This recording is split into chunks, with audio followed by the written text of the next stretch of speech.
Hey, what's up guys? Welcome back to another episode of What's That Whiskey here on Drums and Drams. My name's Cameron and today I've got a blind sample sent in by a great friend of the channel named Walker. This is actually sample number 30 that Walker sent my way out of like 90 or 100 samples that I have over there. And so I just want to take this opportunity to publicly acknowledge and thank Walker for making so many of these blind tastings possible, both on and off camera. And so now I'm going to get this whiskey poured out into my glass. And while I do that, I will put a reminder along the bottom of the screen just to let you guys know what it is I'm going to be taking a look at in today's video. And the last thing that I need to say here before we dive in is that the entire point of this What's That Whiskey video series is not only to kind of review and give you guys thoughts on what I imagine is probably going to be a new whiskey for me here. I'm going to, talk about the nose, palate, finish. I'm going to rate the whiskey out of 100, all before I ever find out what it is. But along the way, I'm also going to be making some guesses. Age, proof, type of whiskey, whether or not I think it's finished, which distillery I think it comes from, and maybe even a bottle guess at the end.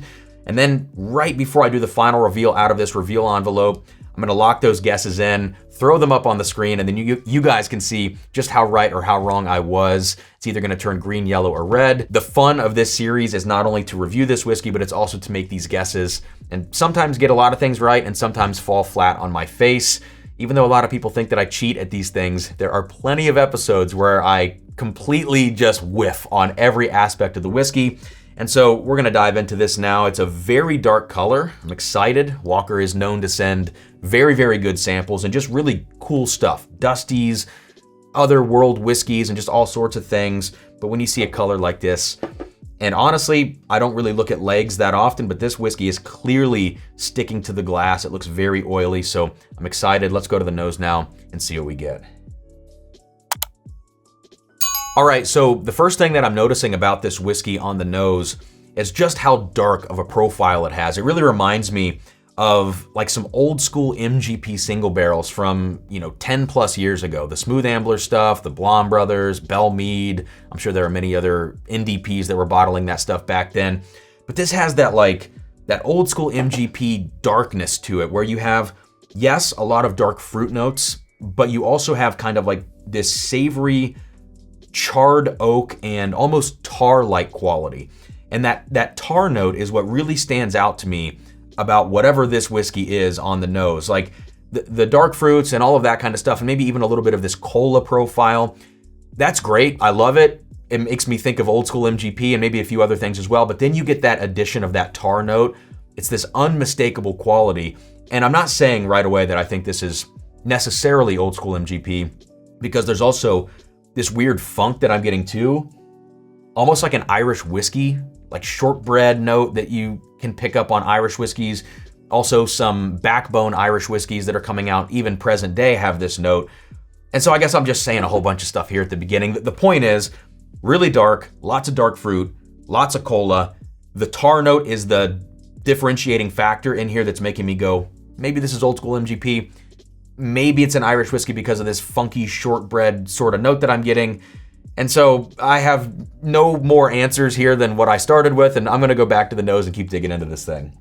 All right, so I'm gonna call out two other notes here on the nose before I take my first sip. The first of those notes is kind of like an orange cleaner note. I don't know the brands or even really what I'm thinking of, but when I was growing up as a kid, my dad would use this like orange cleaner stuff. I feel like maybe he would use it on his guitars, maybe on furniture, I don't know, but orange cleaner. It's like this sweet kind of candied orange thing. And that's not a prominent note, like that's more in the background, but it's maybe kind of cluing me into the fact that there's some rye at play here, which would go along with some of those guesses that I had of like, maybe this is an old school MGP thing. That's kind of my process here. I'm trying to funnel things down, and I got Irish whiskey components on the nose. I also got old school MGP, but the citrus thing in here is making me think maybe this is actually gonna be MGP. And then the other note that I'm picking up, which isn't very helpful, it's kind of playing into that heavy oak, that heavy char note. Some of the cola and some of the tar as well is like this clove note. So that's a darker note in whiskeys for me, usually signifying a lot of oak impact, maybe a secondary finishing like a wave stave barrel or something, or just a rebarreling in general. I think that's where you tend to get these clove notes.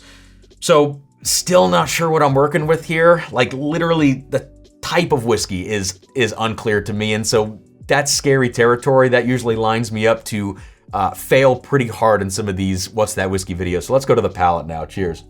And after that first sip, I feel like I'm no closer to the answer of what the heck this is. But what I do know is that this whiskey is incredibly delicious. It's got a big mouthfeel, you know, probably in that 125-ish proof range. Feels like it's got a nice proof point to it.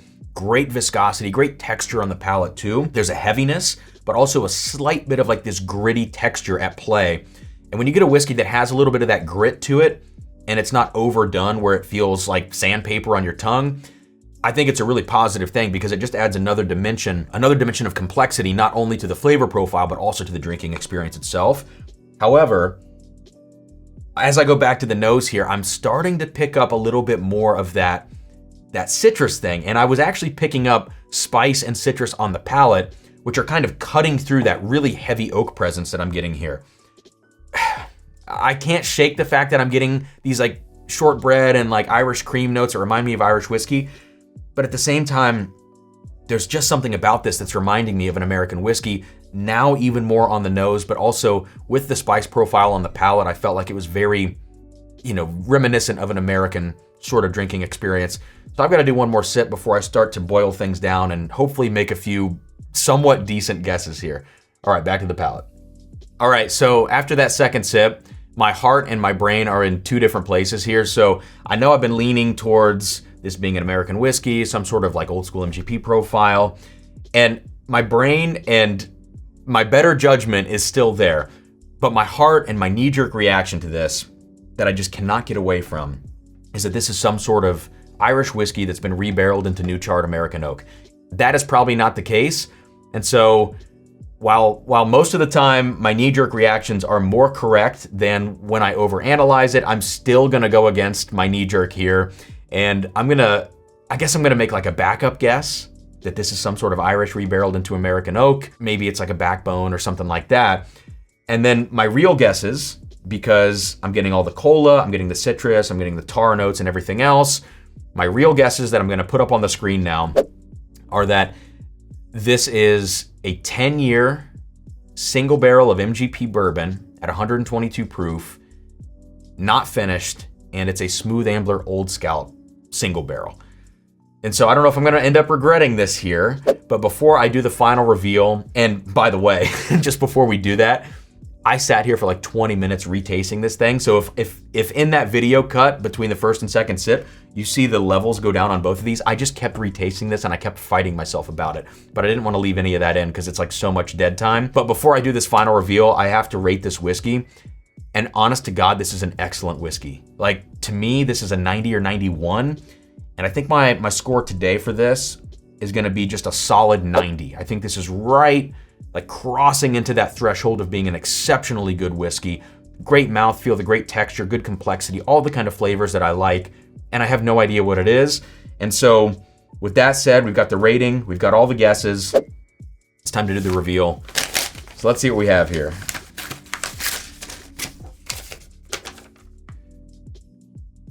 Wow.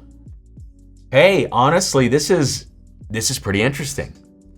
ASW Fiddler, Georgia Heartwood, 117.4 proof. ASW, so I did not get Smooth Ambler for sure. 117.4 proof, that's pretty close to 122. I'll take that. Anonymous Patreon group pick, I don't know exactly what that means. Probably just in case I didn't like it, or something like that. MGP bourbon, so it is MGP, refinished with hand-harvested charred oak staves. So honestly, this kind of tracks. And let's dig into this very quickly before we wrap this video up. There's no age statement on here, so I can't speak to how close I was or not on the age statement. But the tar notes and that extra oak profile that I got, it was like charred oak.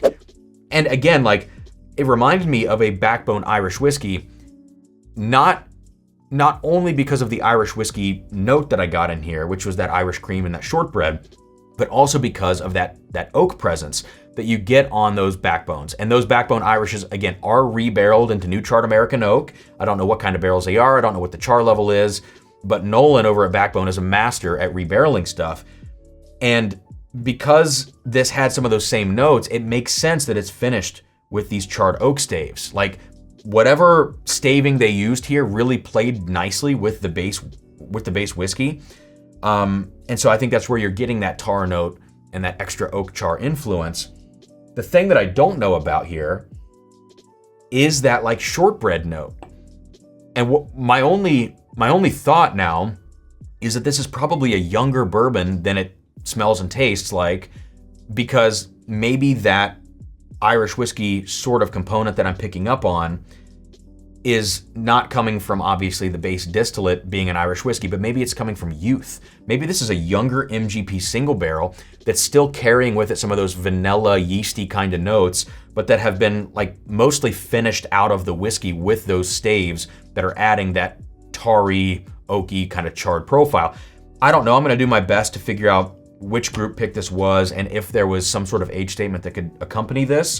But either way, I mean, to me, this is an excellent whiskey. 90 out of 100. Whoever picked this did a damn good job, and I appreciate Walker sending this my way.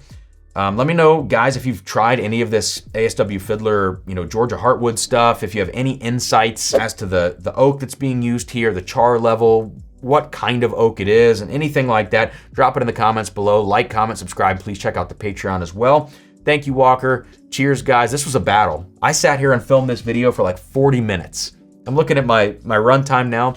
It's like 40 minutes of me going back and forth, cutting all of that out, but I'm like, what is going on here? What is going on with this whiskey? Shout out to everybody involved in this pick. Fantastic stuff. Cheers, and I'll see you next time here on Drums and Drams.